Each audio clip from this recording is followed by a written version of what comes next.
SaaS Therapy.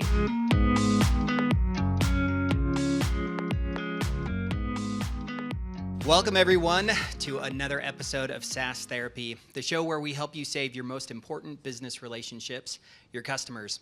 My name is Todd Kirk. I am your host. I am joined by the smooth-talking and protein-packed Casey Trujillo. Hey, Casey. Todd, your introductions get better every time. You nailed that one. Thank you very much. I thought you were talking about me for a second. Yes. Also protein-packed, we have I'm super excited. We have an awesome guest from Canada. Her name is Sam, and because of Canada, I told her I'd pronounce it with the proper French, Murray. Sam Murray, welcome to SaaS Therapy. Thank you so much for having me. I'm excited. Now, for our audience's benefit, so you know who Sam is. Sam is the founder of Aligned CX. She also has a phenomenal background in tons of different roles in product marketing and customer education. She worked for Shopify, Docebo. She's got some great experience, and we're super pumped to have her on the show. Really thrilled to be here. Well, let's get started, Sam. And one of the things that we're excited about with this episode is we're actually coming from the Silicon Slopes studio. So shout out to the great community that we have here in allowing us to be here. Sam, now, I want you to confirm, and I gave a training about this. I can still remember about 4 years ago on Shopify. So at Shopify, what was your role at Shopify? Oh, I had a whole bunch of roles, but my last one there was global customer education lead. Okay. So leading the customer education team. Okay. I will never forget, I was listening to this podcast, and they were talking about the culture at Shopify. And they were growing like crazy. And the leadership team on this podcast said, okay, if we grew by 100% in our revenue, we expect our leadership team to also grow personally in their skill set and their mindset by 100% or more. And basically they said that everybody had to reapply for their job to make sure their personal growth matched the company growth. Number one, is that a true story? Is that the culture of Shopify? True story. True story for the senior and executive leadership team. Okay. Not for everyone. And how did that culture shape you? Because your experience is unbelievable. You've actually done everything and anything, like customer ed, product management. Like you've covered everything from the customer experience. How did that Shopify experience set you up to be like the guru of customer experience? Love that. We're going to hang on to that for my own personal branding. Thank you. The human utility knife. You can add that to your LinkedIn profile. Yeah. I like that a lot. So the thing that you just shared is true, but I want to take it back a step and just explain the fundamental sort of belief that Shopify held, which is it really permeated the culture, and that's what created the culture at Shopify. So the hiring process is very different than most organizations, particularly in SaaS and other organizations that I've been a part of. And they really focus on hiring for personality over skills, because there was this fundamental belief that skills can be taught, but things like hunger, drive, ambition, those things are harder to teach. And so they actively sought out folks who met specific criteria during the hiring process that would exhibit hunger, drive, ambition, a go-getter attitude, problem-solving skills, really meeting adversity with, rising to the challenge. And that informed a lot of the culture just at a basic level, even without the amazing enablement and upskilling programs that they had on offer. But then on top of that, they had an incredible onboarding program. So bringing people together in person. This was at a time, I joined, there was, I want to say 800 and something people. They had just IPO'd, and so still fairly small company, but they still flew everyone into headquarters to have a week together in person. Onboarding experience where you learned the platform first and foremost. That was priority number one. Everyone gets level set on the platform, no matter their role. The way that they would then upskill for role-specific folks, it was really just a next level experience. And actually, that was one of the main reasons why I wanted to get into education and into enablement, because my experience there was so profound joining this company and having this incredible experience that it helped to shape a lot of my mentality around education today, for sure. You know, Sam, when you think about the thing that I think is interesting about you is to just even think about your career path and the path that you took. So, you know, there was this customer education and CS background. Now your CX role, you've been in marketing. I guess what qualities do you think led you in the path that you did from point A to point B and where you are today? Yeah, and I'll share that through the lens, just for context for the audience as well, like my career trajectory. So I started in SaaS as a CSM back when I didn't even know what a CSM was, okay? So I, prior to joining a software company, I worked in marketing and advertising for many years, and I was headhunted by Shopify, actually, because I had an account management background in marketing and advertising. And at the time, Shopify was looking to grow into the enterprise space, and they recognized that the folks that they had in the support team were they didn't have the skills necessary to really help these enterprise retail organizations grow effectively on the platform. And so I was brought on to do that, was a CSM for about 2.5 years, worked with some of the largest brands on the platform, and then I entered into customer education by complete happenstance. I started running a webinar program for our customers and for our internal CSM teams, just to be able to upskill people, because you end up having the same conversations over and over and over again. And I thought, well, this isn't scalable. What can I do about it? And that's what led me into customer education.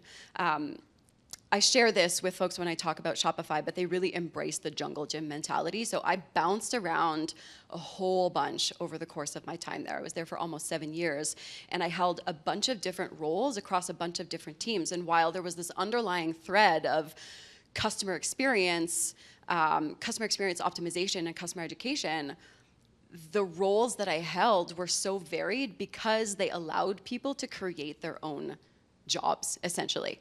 Hey, I noticed that there's a gap here, and if we solve this gap, we might see X% return on whatever metric that it was that we were looking at. And so, can I do this thing as an experiment? I'm gonna run it for a little while, and if it works, I want a full-time job. And that worked super well for me for a really long time, and that's really how I was able to grow my career so quickly at Shopify, was because of that. And so to answer your question, is mindset it plays a huge role, or has played a huge role in my ability to bounce around and adopt all of these different roles, because it's there's a gap, I have a skill to solve it, and I think I can make an impact by doing it, and so I'm just going to experiment with this thing and see what happens. And if it works, heck yeah, we've done some good work here, and that's it. I love that, Samantha. And for those of you that don't follow her, go on to her LinkedIn, Samantha Murray, follow her. She has some great posts. One of the things that I love about a post that you recently put was embrace your uniqueness. And you talk about too many of us follow the crowd, and we try to be like them, but we don't follow our own uniqueness. So I want to dive down into customer education. I know you could talk about everything. I want to go down into customer education a little bit. You were just featured on an article, The State of 2024 of Customer Education. If I'm in the customer education space, what should I be aware of? Where are my gaps? What are the things that I'm not seeing that I should be seeing? I know you're an expert at this. You were highlighted in this article. What are some of the things that people should be thinking about? If I'm in customer education, if I'm at a SaaS organization today, what are some of the things that mindset gaps that you're seeing? Could you highlight maybe one or two for us? Sure, yeah. I think it really depends how these folks ended up in customer education in the first place, because that dictates, I think, a lot of the gaps in skill set that they'll end up with in the role when they land there. So as an example, like I said, happenstance, I ended up in customer education by fluke. It's not like I had studied in instructional design. I didn't have that background. And so that was a gap for me. I had to learn instructional design best practices. I had to upskill myself on these concepts around adult learning principles, because that was a huge gap for me, because I was a CSM and a marketer prior to that. Where on the opposite side of that, you have people who come from a more traditional instructional design background. They've maybe had a learning and development role on the employee or internal side, and then they end up in customer education, but they then lack all of the customer-facing experience or the marketing skill set that's really needed in order to create engagement with the programs and ultimately extend the reach and make sure that you're actually having the impact that you're set out to have, right? You're not just a content machine, but you are actually creating impact with the content that you're putting out, and you're reaching objectives, and you're having an impact on the business, right? So I think like the biggest thing that I see these days in particular, especially with all of the changes we've seen over the last few years, is like a business mindset and an ability to take content you're creating and programs that you're putting out there and translate that into business outcomes for the executive team. If you can't speak in numbers, if you can't relate the ROI of your programs to your executive team, I think that's where I see the biggest gap with most customer ed professionals today. And you know, it's interesting because in my experience, a lot of the customer education professionals that I talk to, they fall into very different personality buckets, right? You're a very well-rounded, curious person who's just went to go find gaps. I love that mindset, by the way. But there are so many that are, I'm very product focused. I just want to make things and learn how things work, and I don't want to interact with people, right? They've almost like a developer mindset. Then there's those who are super outgoing and want to talk to the customer all the time. And then there are those who just want to talk strategy and business and, you know, make the case. And so do you think there's a motion for more specialization for people in this industry, or for more well-roundedness? I'm curious your take there. Such a good question. I think actually, in my opinion, it's beneficial to have those specializations, because ultimately when you look at an ideal customer education team, like a, you know, really well-oiled machine that is not only outputting awesome content, but having the impact they want to have on customers, seeing the results they want to have, having good feedback loops back to be able to optimize the content continuously, right? And having an impact on the business. Those teams, when I look at the makeup of those teams, you have specialists, you have specializations. That's how I've crafted my teams through the years as I've held these leadership roles as well, is like you want people who have a marketing skill set, who are able to focus on engagement with the content and growing the audience, who have a background or an understanding of how to actually capture and engage an audience and get them to come back over and over and over again. It's not a one and done deal. You need also those product focused people who deeply understand the product, who are absolute experts in the product, who can then create the product education. And at Shopify, we call them growth hackers, but it's like the people who are able to then experiment with, you know, whether it's in product, context based, or it's in an LMS, or it doesn't really matter where you're delivering it, but it takes a specific mindset to get people from point A to point B. What are we trying to get them to do in the product? What is the feature or the thing that we want them to unlock? And then designing experiments across that particular thing and measuring, did we actually achieve? Did we get them to move from point A to point B? That's a whole different skill set than a marketer or an instructional designer or, you know, any of the other number of roles that are available in customer ed. I think that's a beautiful thing. It should be celebrated. We should actually be honing in on those areas of specialization, because I think more people would end up in customer education if we actually allowed that to happen. Sam, I believe customer education is the hidden secret, or can unlock the most potential at an organization. A question I was encouraged to ask you is, what would be those success metrics? If I'm starting a customer education team and I'm going to deliver on success metrics that I want to report up to my executive team, I want the executive team to see the value that I'm bringing. In this podcast, in the 3 seasons that we've had, I've heard people say, well, we measure how many people come to our instructor-led training. We measure how many certifications we have. We measure how many times they interact with our content. I know it depends, but I'm not going to let you give that answer. You cannot answer that way. If you had the ability to come in there and say, these will be the success metrics, what would they be? Could you give us 1, 2, 3 that you would say, this is going to get you a seat at the executive team if you can come in with this type of information? For sure. Yeah. And to be fair, the metrics that you mentioned are valuable insights. They Right. should absolutely be measured, right? We know this. They need to be measured. They need to be looked at and investigated because they're leading indicators to the thing that you actually want to drive, the impact that you want to have.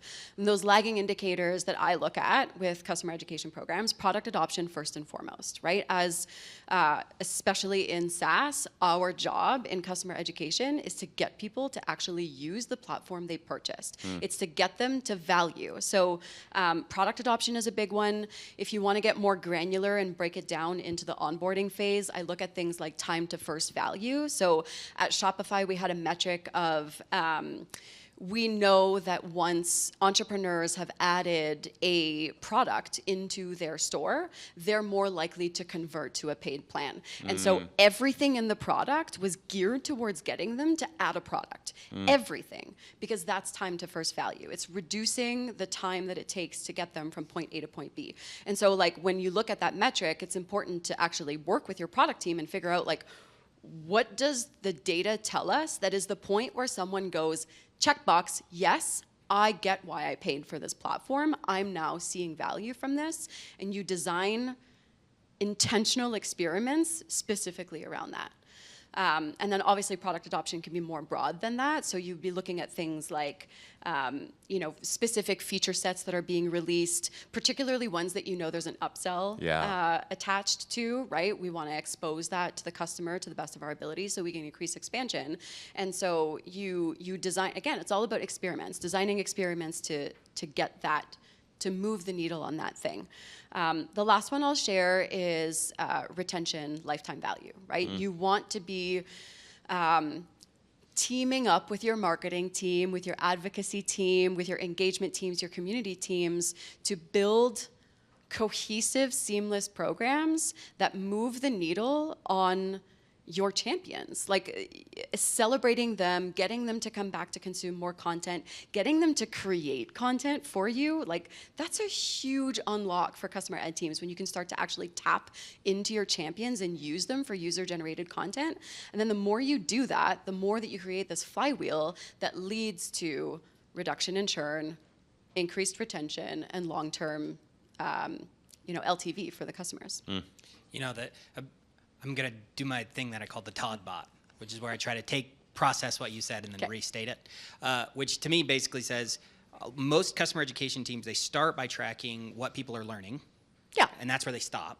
And we're saying, don't stop there. You got to keep going. Don't stop. Next step is how is that impacting the behavior or the actions of your customer? And then how are those actions of the customer driving their own individual performance and the performance of your company as a whole? Correct. So if you can do all of those things, you're going to succeed. What that made me think of is I have a boss, a former boss who I really love. Former boss in Former air boss, quotes for those yes. that are Former listening boss. online. I still work with him. He's just not my boss anymore. Oh, okay. But anyway, one of the things he said, he's like, do you ever feel like sometimes you're Sisyphus pushing the rock up the hill?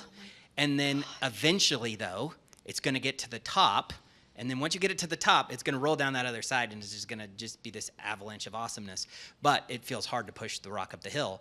I'm curious, because your point with Shopify about this idea of if we can get them to load that first product, everything else is downhill. It's like, to me, it suggests there's like, what you need to find out what the top of the mountain is so you can get to the top of the mountain so that everything moves forward. Exactly. First of all, I just want to share that that analogy I used to share with my coworkers and with people in my space that 95% of my job at Shopify was pushing a boulder uphill, trying to convince people why we needed to do certain things a certain way to increase the impact. So spoke to my soul. Good. Well, you get credit for it, not this guy I'm referring to in the past. You get full credit for that. So. But yes, I think we talked a bit about this before, right? This experimental mindset. I've always approached my programs, whether it's marketing programs, whether it's customer education program, customer success program, doesn't matter. If you approach your program design and development from an experimental mindset and you're just looking at it from the lens of okay, if you look at a customer journey breakdown from first touch to renewal and you identify all of the friction points that a customer has across that journey and you design intentional experiments to reduce the friction at those specific points that you know based on the data you have that they're likely to churn at that point. They're likely to drop off. We maybe see a reduction in engagement at this point. Our champion maybe loses interest a little bit at this point in time because of these XYZ things that we're doing. If you focus on just fixing those things, it gets a heck of a lot easier, not only to change the behavior of the customer and provide them more value, but then ultimately the thing that we all want is to drive outcome for our businesses. It makes it a heck of a lot easier when you approach it that way. And also, I feel like just speaking to other customer ed professionals, there's this, the pushing the boulder up the mountain around data and data analysis. There's this like fear and this like analysis paralysis that happens because it's complicated, it's hard. But I think we're making it more complicated than it actually needs to be, right? Like, yes, if you want to be super sophisticated about it, you need integrated systems, you need a data architecture, maybe you have a data scientist on team or someone that you can go to optimize the back end so that you have the visibility that you need at scale. That's amazing. But it's also, when you're just starting out, cohort-based experiments, run one cohort of customers through one experience, run another set of customers through a different experience. Did you move the needle? Yes, no, good, we won. Next. Right? Like, it's actually really easy when you break it down that way. So Sam, SaaS therapy is all about being vulnerable, right? So I'm going to be a little vulnerable here. Okay, I'm here for it. It feels like, as great as that sounds, that's not really what happens. Everybody just works in a silo. So I'm going to ask you to, normally we don't talk about Brainstorm, the company that Todd and I work for. We have a SaaS application that is designed to help SaaS organizations work together to be on the same side of the table with their customers. So here's the vulnerable part. Sam, I want you to look at the way that we build our platform, because I know you have a little bit of information. What are some of the things inside of our platform, if any, that would help in maybe solving some of these challenges and issues that you've experienced at other organizations you've worked for, or that you've consulted with other companies with? Is there something there? Is there not? And I'm vulnerable. I'm putting it out there on the internet. What are you seeing? Love it. I think for me, this boils down to the nuance between product education and customer education from the lens of like upskilling a human being to get better at their job. Fundamentally, I think those are two different things. Okay? So when you're talking about upskilling someone on a product. So like teaching them the skills they need to use features inside of a product, exposing them to different features, getting them ready to be able to use that product in a certain way so that they can do their job. That is very different than educating an audience on the skills that they need to succeed generally in their role. Like, if I put myself in the shoes of like the Shopify example, we did a lot of entrepreneurship training. It was like, how do you write a business plan? How do you hire your first staff when you open a retail store? It's like that kind of stuff that leads to success, which we know based on the data means that those people are going to stay on the platform longer. And this is true of any SaaS organization, any SaaS product. Yeah. You upskill the person to be better at their job, to understand the skills that they need to be awesome at their job, to grow their careers. They are more likely to use the product the way that you want them to. Wow. And therefore be successful long-term and increase their lifetime value. But product education is different. And so where I see Brainstorm really shining actually is on the product side of things, because most teams end up getting bogged down creating product education, and then they don't have time to be creating more skills-based or role-based education to up-level the people that they're serving. And so when you're bogged down by this product content that's constantly changing, and so you're constantly in maintenance mode, you need to figure out what UX was changed in the product, and you need to re-output this content to be able to, serve your audience the right stuff.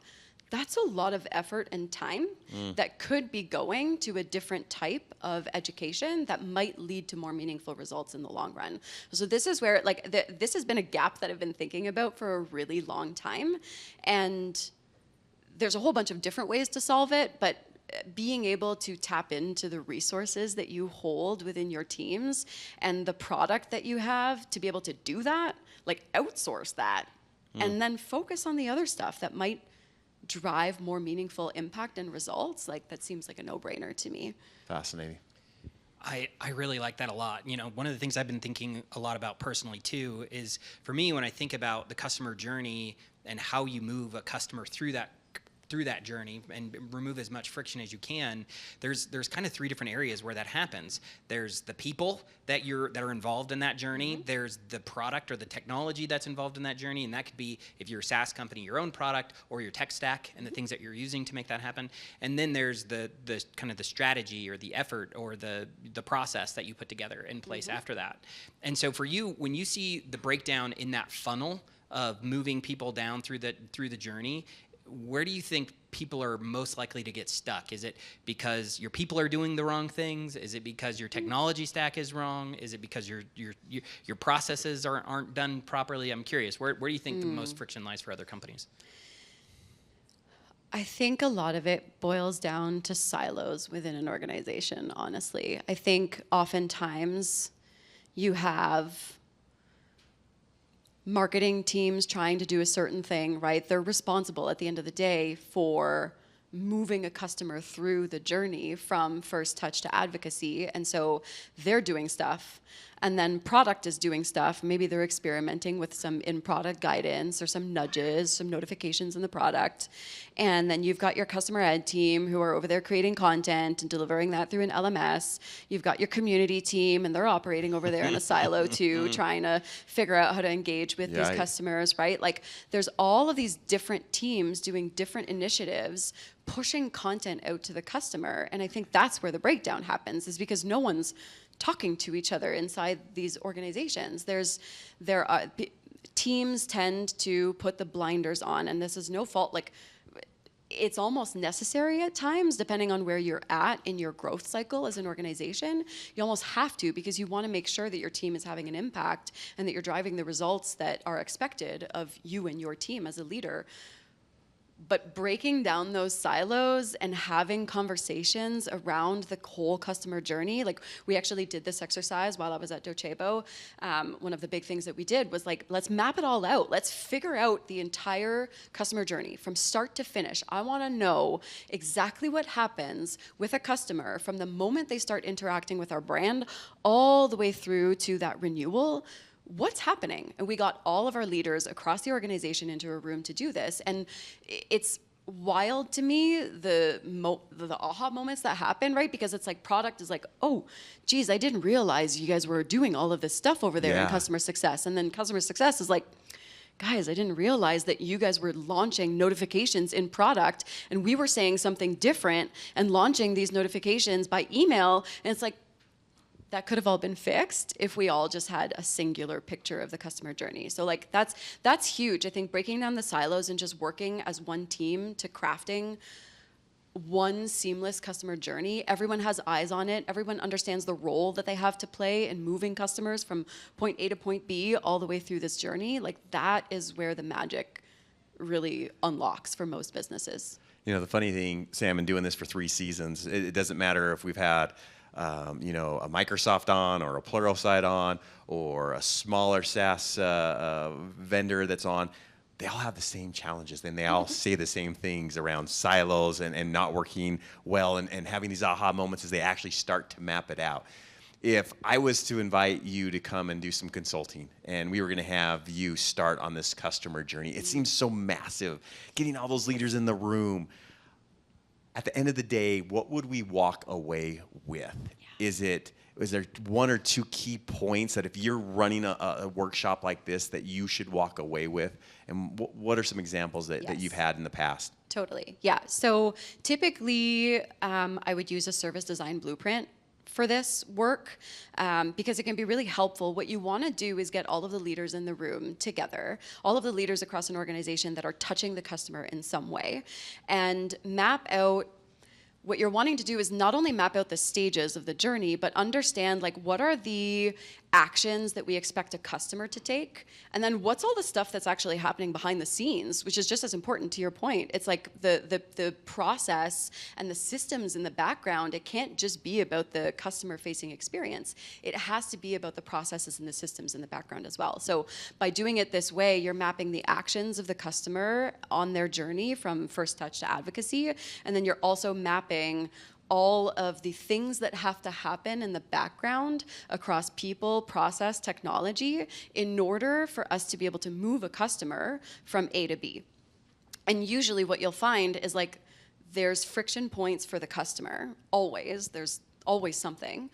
But more often than not, the friction points are actually in the back end. It becomes really glaringly obvious that there are challenges that could be fixed, like data hygiene as an example, right? Making sure that when you're moving a customer through deal stages in your CRM, that your data hygiene is accurate and that your sales reps are actually marking the deal stages correctly, because that has a trickle-down impact on the email sequences that you're then sending, right? And that causes friction if it's not correct. So doing it this way and following that service design blueprint can be really helpful, because you're hitting it from every single angle.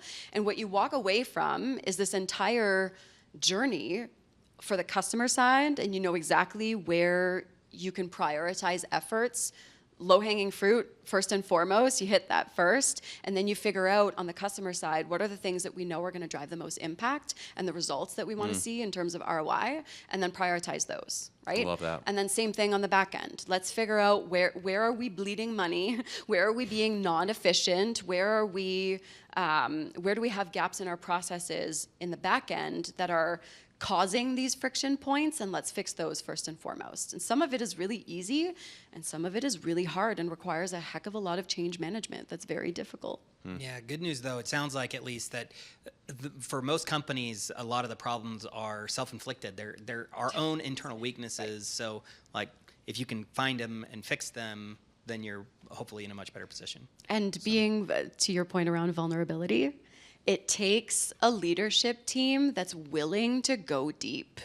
It takes a leadership team that's willing to look at the problems and not just be like, oh, okay, well, let's fix the customer side of things, but fixing our CRM data hygiene is too complicated, so we're going to park that. No, because that's actually it's the root thing that's causing most of the challenges. So you need a leadership team that's willing to look at the problems face on and commit to actually fixing them for the benefit of the customer. That is harder than it should be. Yeah, so I recently went through an exercise with our head of our marketing team, also vulnerability here. Which when I realized when we looked at the experience that our customers go through, and granted, many of the customers that Casey and I work with are SaaS companies that sell B2B. What's interesting is the tech stack for them from customer journey, from start to finish, right? So all the things I'm doing pre-sales to educate and attract and get my customers in, all the way through that advocacy step, that tech stack is pretty big. And I tried to break it down into like 4 different categories, so I want to get your take on it. Tell me if this makes sense. The first one was, I got to engage them. So I got to figure out how to reach out to them. I got to communicate to them. I got to get the message to them. Then I got to teach them. Then I got to see how it went. So data. So, right, your engagement or education, data. And then third, I got to figure out how to enable my own team to stay on top of everything they're trying to do. So there's all these kind of service technologies that help me do my job better as the support representative. Yep. And so if you were to look at that whole, and by the way, when I mapped it out, it was like 20 different technologies that I think most SaaS companies are using. They're all owned by different teams. It's all separated and siloed. So we're not just siloed as people, but our tools and how that's all working is kind of a mess. Any thoughts as to when you think about those different areas where the back-end systems and products are helping, any thoughts as to how to help not just identify all those systems, but like how to smooth it out and make those things work better together? Yeah. Okay, I love this question. I love nerding out about this stuff. So to go back to the service design blueprint, template, right? Because you're mapping people, processes, technology is a huge component of that customer journey. And so when you do this customer journey mapping exercise and you identify all of the tools that a customer is interacting with or that your back-end teams need in order to be able to do their job in servicing the customer throughout that entire journey, exactly to your point, there's like a whole whackload of different tools. The thing that I thought we were gonna have to put An edit? well, no, they're normally Almost. clean episodes. Oh, I yeah, thought we were yeah, gonna yeah, have to yeah, have yeah, this yeah. one to be, was you know, close. for mature audiences. Ooh, sorry. What you can start to do, what becomes really obvious through that process is that there is often opportunity to integrate these tools, and maybe you didn't even know that that was possible, but especially nowadays, there are so many back-end integrators, different ways that you can do this with Zapier, iPasses, like there's a million different ways that you can connect the data. And it's less so connecting the tools themselves, it's what are you doing with the data in the back end, because that's what matters to driving the experience that you want to create, right? So as an example, if you're, maybe you're using HubSpot for your email marketing pre-conversion. So before a customer becomes the customer, you've got maybe a learning platform that you're using also for your pre-customers, and they have a specific view, you have a community, you have all of these different things. Often, this is a low-hanging fruit error that I see in the industry a lot is not having a login or global SSO concept, because like the minute that you unlock that and you have people log into those experiences, community, knowledge base, some sort of LMS, whatever it is that you're using, your website, you name it. The minute that you do that, you have all of this incredibly powerful data on how those people are interacting with all of those tools in the back end before they even become a customer. So think about how much you can personalize the experience when they do become a customer, because you have all of this information. You know what articles they looked at, you know what emails they opened, you know what pages they've browsed on the website, you know what courses they've consumed, what they finished, what they didn't finish, their learning habits and patterns. All of this is valuable information to be able to tailor the experience in the product. So it's the back-end systems more so than the integrations themselves that become super critical. And it's really just a matter of getting creative with how you look at things and how you integrate the systems in the back end. Sam, the time's flying by. I get one last question, then Todd always ends SaaS therapy for us with the last question. But my last question, I almost want to end where I began. I was talking to this SaaS vendor, and they were telling me about their recent success, and they wanted some help. They feel like they could shorten some things down, and they wanted our advice on how to do that. And so I said, okay, that sounds great. I said, hey, could you tell me a little bit about the success? What does that look like? And they said, well, we had about 6,400 users register for this experience. We had about 2,000 go through the experience. I said, wow, that's fantastic, great numbers. What were the total possible amount of people that could have gone through the experience? Meaning, I assume you're giving this to licensed users, so people that actually bought a license. So in the last 6 months, how many people actually purchased this license that had the opportunity to register? I think you said 6,400 experiences, and about 2,000 went through it. He said about 1 million licenses. And all of a sudden, it hit him that, whoa, I hit less than 1% of the total licensed users we sold to with this experience. So it's not that he wasn't encouraged about 6,400 people registering and 2,000 going through. It just opened his mind to, oh my gosh, there's an incredible amount of users that didn't get this experience. So how do you help people become aware that there are opportunities? Because I can't tell you how many times I'm like, so what do you do for digital outreach? Oh, we have emailing experience. We do this, we do this. Oh, we have this amazing experience. We do this, we do this. And then you start diving into the numbers, and they're like, wow, no one's going through this experience.